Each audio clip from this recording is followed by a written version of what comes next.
I do want to thank you for coming in to Beretta World Podcast, and I want you to go ahead and introduce yourself. That's my Floyd Senior, published author of crime fiction novels. I love crime fiction novels. I actually watch them on TV also. So, you know. Yes, that's one of my favorite genres.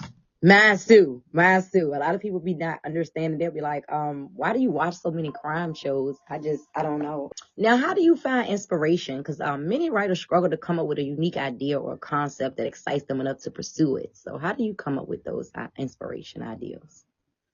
I don't know. I feel like there's not enough representation as far as detective shows with black people. Okay. So, so that's my whole drive to come up with my ideas to write engaging stories. So I just come up with stories that affect our community, stuff like that. So, and I try to, have fun with it and throw little creative things in there. But that's my main thing. I try to write stories that I feel like people from my community will relate to. Right. I love that. I love that because we need them type of story. We need the truth. Black Lives Matter, how the police brutality and things like that. Do you like plot for those things? Like developing your plot? Do you use those things in it?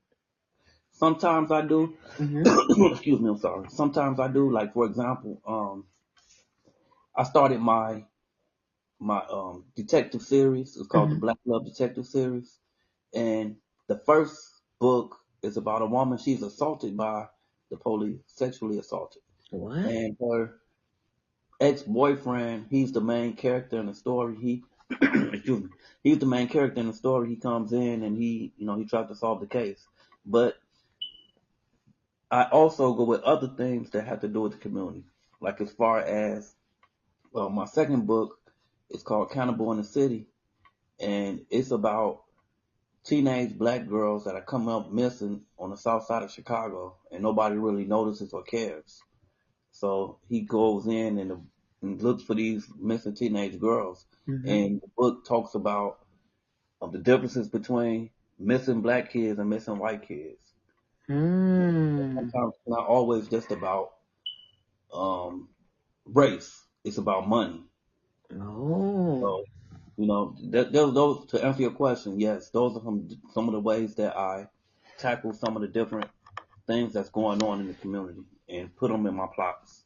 There you go. I like that. I like that because it is a big difference. But I don't want to get too deep. But yeah, it's a big difference. Like when everybody go missing. Yeah. So yeah, that's setting reality right there. hmm Do you set goals like establishing realistic writing goals, like sticking to them? Because I know it can be hard sometimes writing, and there's a lot of distractions sometimes and time constraints. So like how do you stick to those goals that you're setting, like realistic ones in the first place? Because like if you work from a 9 to 5, I know realistically you don't have time to sit at the home and write all day. So how do you set those goals for time? I think you have to learn what type of person you are. And what I mean by that is, are you a morning person or a night person? Yeah, I'm a morning person. So I know if I don't get up before it's time for me to go to work and Hmm. start writing, I'm not going to write when I come home from work. Oh. My energy is going to be gone. My creativity is going to be gone. So you have to, for lack of a better term, strike when the iron is hot. So Right. if you know you're a night person, then you can't be up all night doing what you regularly would do, watching TV or whatever you do late at night. Hmm. You need to sit down and write. Excuse me. You That's. need to sit down and write. And like for a lot of young people or a Hmm. lot of people, period, who want to write, what I tell them is what I learned from. I don't actually use this because I have a little bit more of a routine. Uh-huh. But for people trying to build a routine, I read what Stephen King once said. Stephen King said to whether it's good or bad, write 10 pages a day. So within 30 days, you will have 300 pages done. That's a book. Ooh. Whether it's good or bad, you finish something. Yep. That's So true. yeah, That's true. He know, cause he done wrote some good. Hey, that man done wrote some yeah, good books. yeah. And everything you write anyway, the first it's a rough draft in the first place, so it doesn't matter if it's good or bad because it's a rough draft. Yep, and you can always come back and fix it. That's right. Okay, okay, I like that. I like that. That's where lead me to the right way of me putting my stuff on paper. Now, how are you overcoming self-doubt? I hear a lot of writers, a lot of authors, they're very experienced, but they say they go through something called imposter syndrome. And Mm. yeah, it's a fear of criticism, which like hinders their writing process. Have you ever experienced that? Me, no, I have not because my ego is fantastic. I feel like for you to be anything other than the normal 9 to 5 type of job, Hmm. you have to have an incredible ego. Even when to be a writer is an incredible, you have to have an incredible ego because who are you to think that whatever you write, people are going to want to read? Hmm. That's a hell of an ego. So you need to tap into that. Well, I tap into that, so I don't have imposter syndrome. I feel like everybody should want to read what I write. I know that's right. Okay, okay, yes, I'm with that. What you're saying can help other writers, let them know, hey, like you said, you got to put your all into this. That's right. And you have to be realistic as well. Hmm. Just because you feel like everyone should read Uh-huh. your stuff is not for everybody. You have Yeah, to find who your audience is. yeah.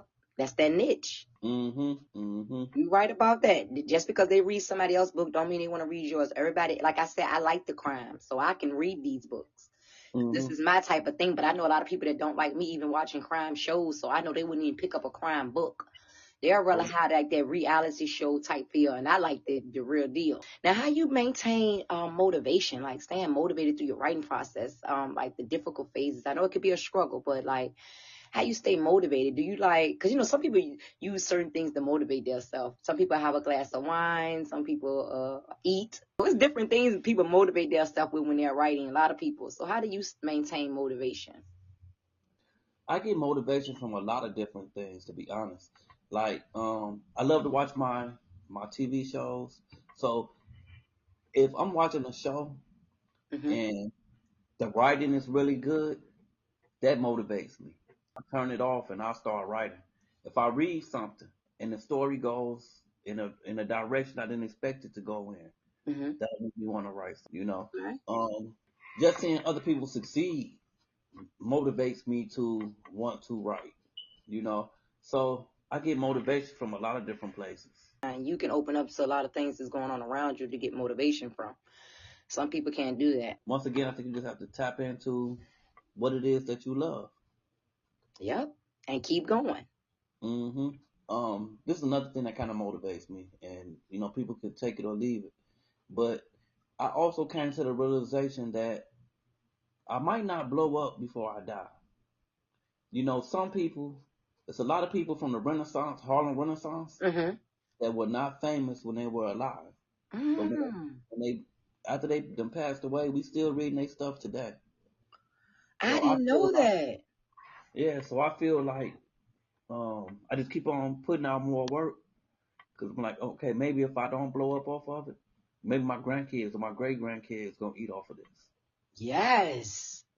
See, you thinking about generational wealth. That's something to think about. I think you should put that out there. We got to make sure we put this part out because it's a lot of people that's thinking they failing, they're not doing good because they're not selling like everybody else. Like you said, everybody has a different feel of things, and it might not catch on now, but it might catch on in the future. Yeah, and you might be here to make it because another thing that motivates me too is I've seen a list, but they say here in America, most people don't become wealthy until they get into their 40s. Mm. So I'm like, okay, I'm not mad at that. I done stepped into the 40s, so here we go. Yeah.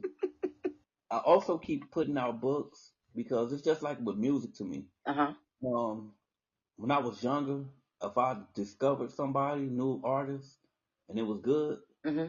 what do? You go back and buy all of that old stuff. So, your book, it might not be your first book, it might be your 30th book that catches fire. So then people gonna go out and buy all 29 of the other ones. They might Yep. be trash, but they gonna still buy all 29 of them. You know why? Because people want to know what happened before, who you was at first. Mm-hmm. You giving us all hope because we all doing something right now, even for the writers and like you said, the singers, the rappers, the artists.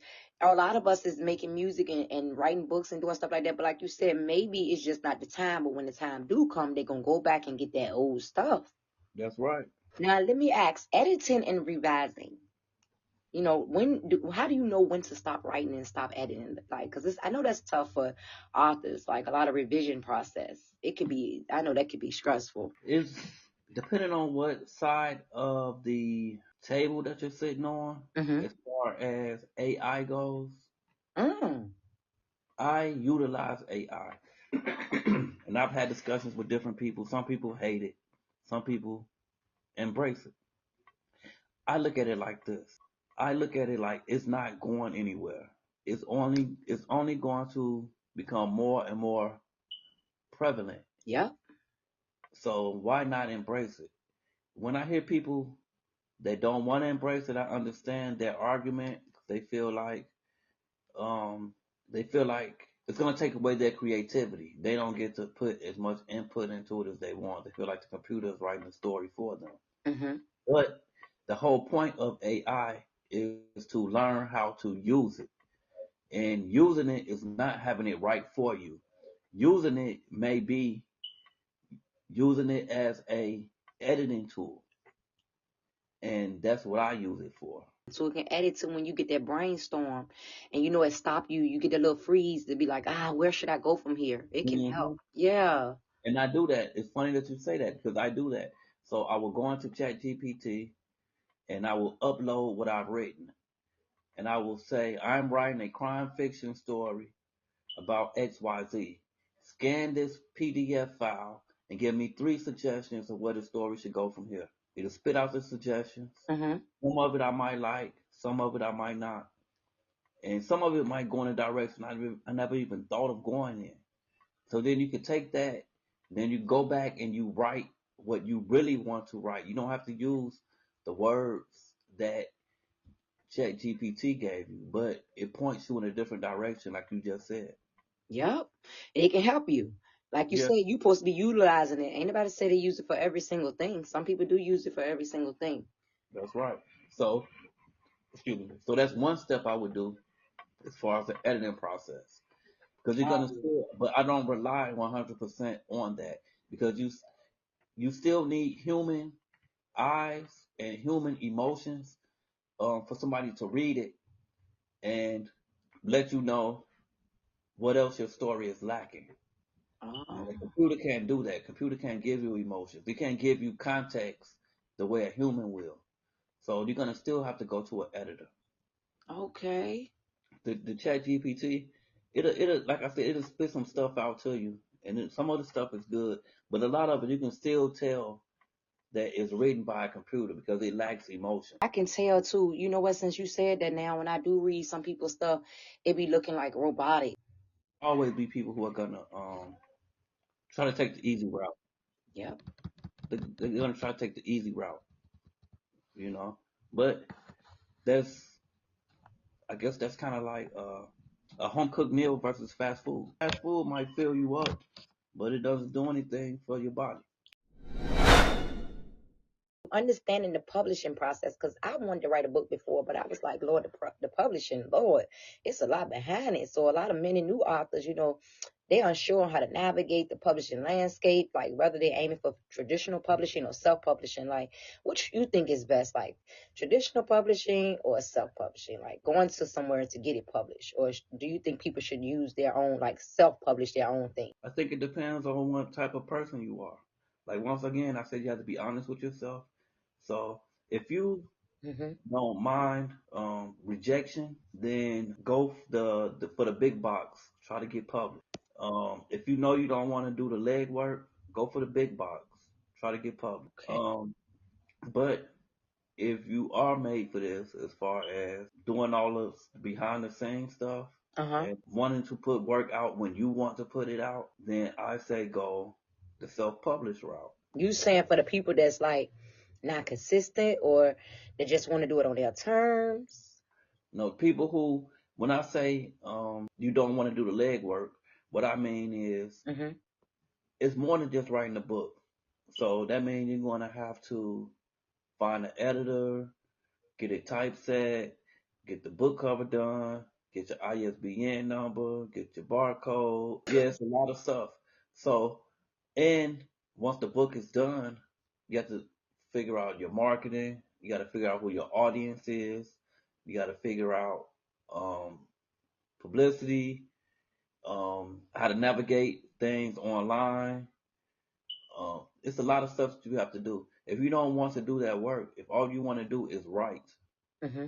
then yes, try to get published by a big box. Try to submit your work to the big publishers.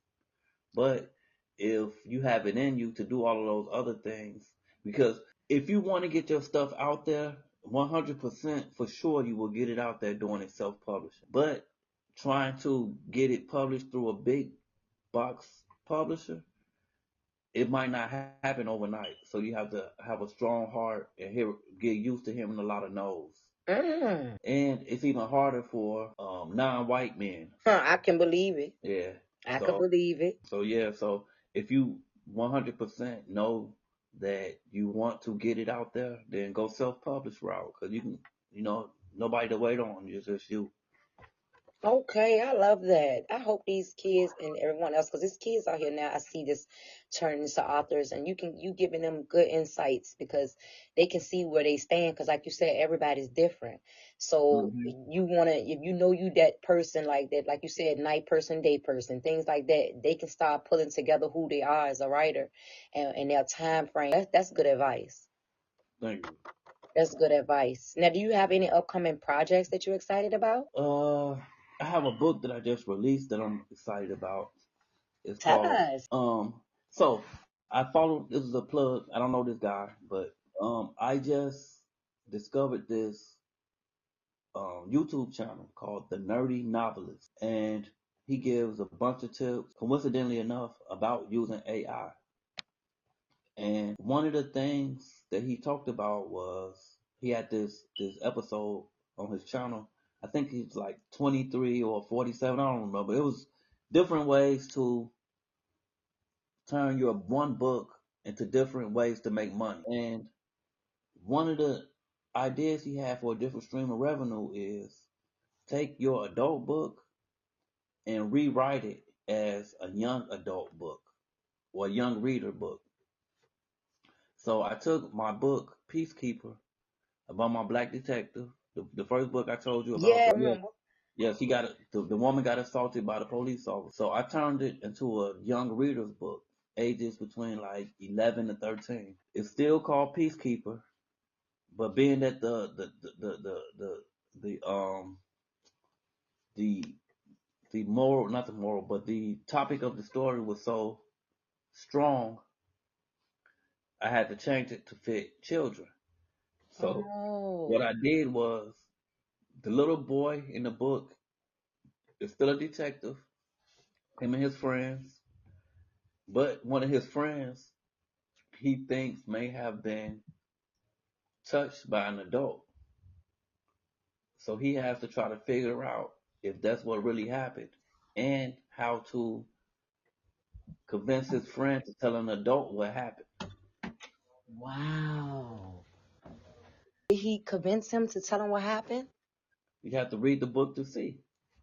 Oh, you know what? No, give me a little. Okay, no, don't give me that because they need to read that book. They need to read that book.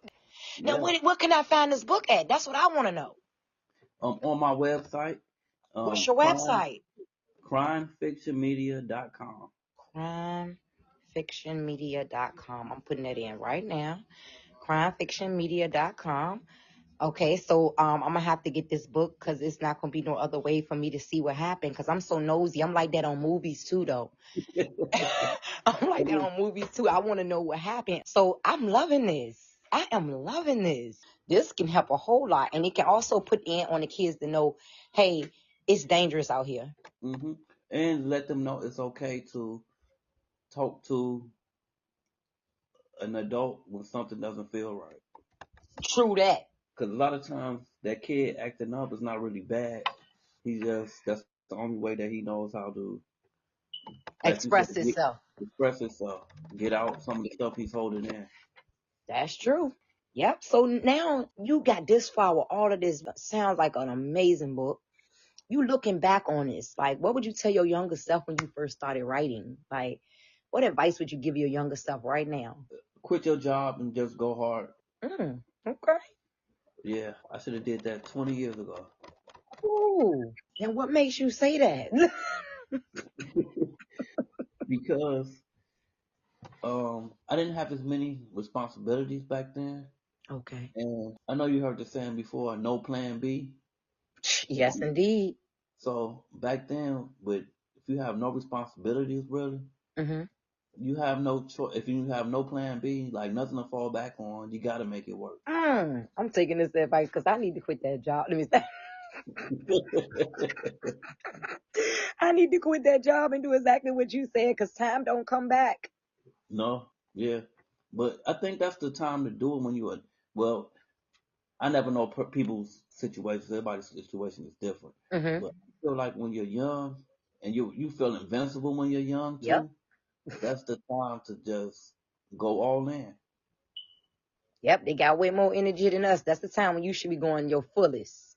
and more heart. They have a lot. You have a lot of heart when you're young. Then when we get up to this age, we be like, hey, I'm chilling now, but at the end of the day, I haven't got a whole lot accomplished because I spent those years wasting them. Working for somebody else. Correct. When you could have Yeah. been going hard, like you said, for your own self. Hmm. You got to read that book. That's the whole point of me putting that whole. I need to know the end game. I'm nosy like that, so I need to know. Now I'm not gonna stop. I will be inboxing you once I finish. I'm excited for you. When does this book come out? That book is out. Oh, it's already out. Yes.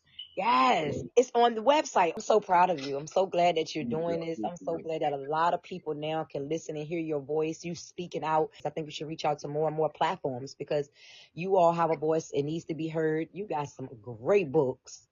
And I mean, very interesting. Everyone you explained to me sound like something that we would watch on a movie.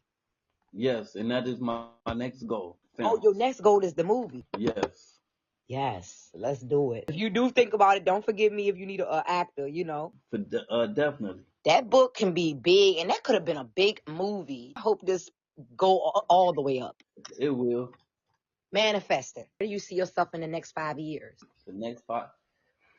Um, I would like to have my own store again. I used to have a bookstore. I would like to have my bookstore, have another bookstore. Had a bookstore. Yes. I was open for about 2 years. So what So made you close it? to be honest, I Mhm. think that I didn't wait it out. You know how they say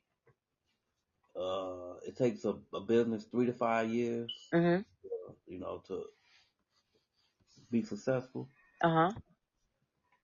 Um, I think my patience just got short, and Oh. I ended up closing down after 2 years. But I was doing good because I started off with a kiosk, and I moved from a kiosk to a store. I was having like book signings like every weekend. People were very receptive of it, and one of the reasons why I want to have it because I feel like we need we need our black bookstores and black communities. Yeah. I really enjoyed it, and I wanna get back to that. But this time I'll do it better because I've done it already, so I Yeah. know what to do. You will because now you already know you did it for 2 whole years. You had it open for 2 years. So now you can come Hmm. in and ace those extra three to make the five. Tell me what they say when you can be at in 5 years in your own bookstore. You done did two. You done did two. All we need to get you to do is them three, buddy. Put it in a place where you know those kids to get off that school bus. They don't have nobody else house to go to in the evening. Don't have no place to go. Sometimes their moms don't get home till later. Some kids' moms strung out. Those kids can stop and say, hey, I'm going to go in here and read for a couple hours into this bookstore. I'm going to go look for me a book. I'm going to come in because put the tables in there. Things like that. So that way when they come in, you can also sit inside and read. It'll be like a bookstore, but then you have like a little area for sitting, which you can consider a little small library part. I think that'll be cool. Well, I'm so glad you came in today. This is an amazing interview. So I hope they can take this and people can take this interview here and realize that it's so much hope out there for the writers, for the authors, the writers, however they want to call themselves. Because like you said, some people writers because they want to write this on their own terms, and then you got authors. You passionate about it. You're strong about it. You got so much experience, and you already ran a bookstore for 2 years. You experienced. This is not something new to you that you just want to take a hobby as and say, hey, I'm going to do this and I'm going to do that for nothing. No, you write books, 4 novels, and then you also own the bookstore. You exactly who you say you are, an intelligent writer. Thank you. I appreciate it. I appreciate you for coming in today. I really appreciate you having me. This has been a cool interview. High volume. High volume. High volume. Am I really that?